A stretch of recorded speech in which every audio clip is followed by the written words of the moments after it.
السلام علیکم جمیعا ورحمۃ اللہ وبرکاتہ۔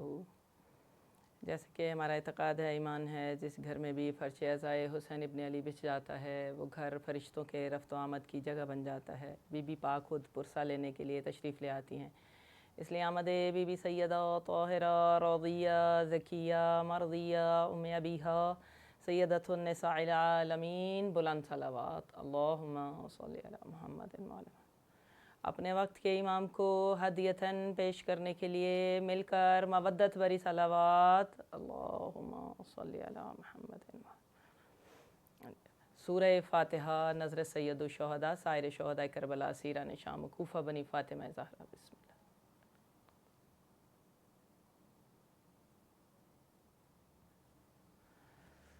اعوذ باللہ من الشیطان الرجیم، بسم اللہ الرحمن الرحیم، الحمد للہ رب العالمین، الصلاة والسلام علی اشرف الانبیاء والمرسلین، خاتم النبیین شفیع المذنبین انیس الغریبین رحمۃ للعالمین،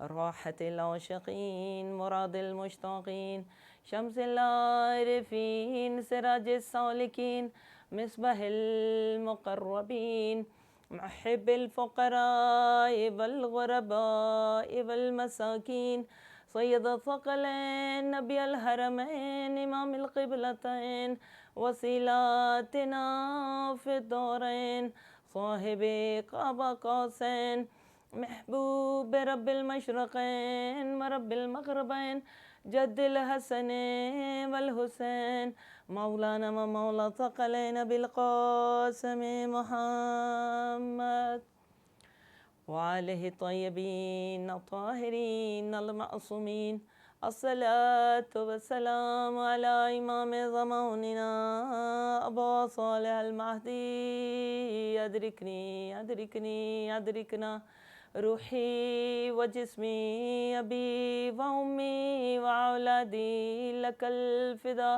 لعن اللہ من اعدائهم اجمعین ملعونین۔ بسم اللہ الرحمن الرحیم، جنت عدن مفتحۃ لہم الابواب، بلند صلوات پڑھ دیجیے اللہم صلی علی محمد وعلی۔ مومنات عزیز، جنت کے اس روحانی سفر کے اندر ہم ہر روز ایک منزل طے کرنے کی کوشش کر رہے ہیں کہ ہم اپنے وقت کے امام کے قریب سے قریب تر ہوتے ہوئے جنت کے دروازوں کی چابیوں کو حاصل کر سکیں، کیونکہ جنت کے مالکوں کو راضی کیے بغیر کوئی بھی جنت کی چابیاں حاصل کرنے کی، جنت حاصل کرنے کی سوچ بھی نہیں سکتا۔ اسی لیے تو رسول اللہ نے فرمایا تھا نا کہ بسم اللہ الرحمن الرحیم وَلَا يَجُوزُ أَحَدًا الصِّرَاطَ إِلَّا بِجَوَازِ عَلِيٌّ وَلِيُّ اللَّهِ، کہ تم میں سے کوئی بھی جنت کے دروازے تو کیا پل صراط کو پار نہیں کر سکتا جب تک کہ اس کے پاس پروانہ علی ولی اللہ نہیں ہے۔ اس کا معنی و مطلب کیا ہے؟ اس کا مقصد کیا ہے؟ یہی کہ جب تک وہ علی ولی اللہ یعنی ولایت کی لڑی سے خود کو منسوب نہیں کر لیتا، ولایت اہل بیت سے منسلک نہیں ہو جاتا، سلسلہ نبوت کے بعد سلسلہ امامت کو نہیں مانتا، وہ پل صراط ہی سے نہیں گزر سکتا۔ تو جنت کے خواب دیکھنا تو الگ کی بات ہے، ہاں البتہ یہ مجلس عزائے حسین ابن علی ہمیں اسی ولایت کی پہچان کراتی ہے، ہمیں انہی درہائے جنت کا اصلی راستہ بتاتی ہے، وہی صراط اللہ المستقیم کی جانب ہمیں لے جاتی ہے کہ جن کے بارے میں بھی رسول اللہ نے خم غدیر ہی پر تعارف کرایا تھا کہ صرف یہ نہیں کہا تھا کہ من کنت مولا فہذا علی مولا، کہ میرے سلسلہ نبوت کے ختم ہونے کے بعد علی جو ہیں وہ تمام زمانے کے ولی ہیں اور دین کے وارث ہیں، بلکہ کل کے کل نظام ولایت کو تعارف کرایا تھا، اور اس کے اندر فرما دیا تھا مولا نے کہ علی کے بعد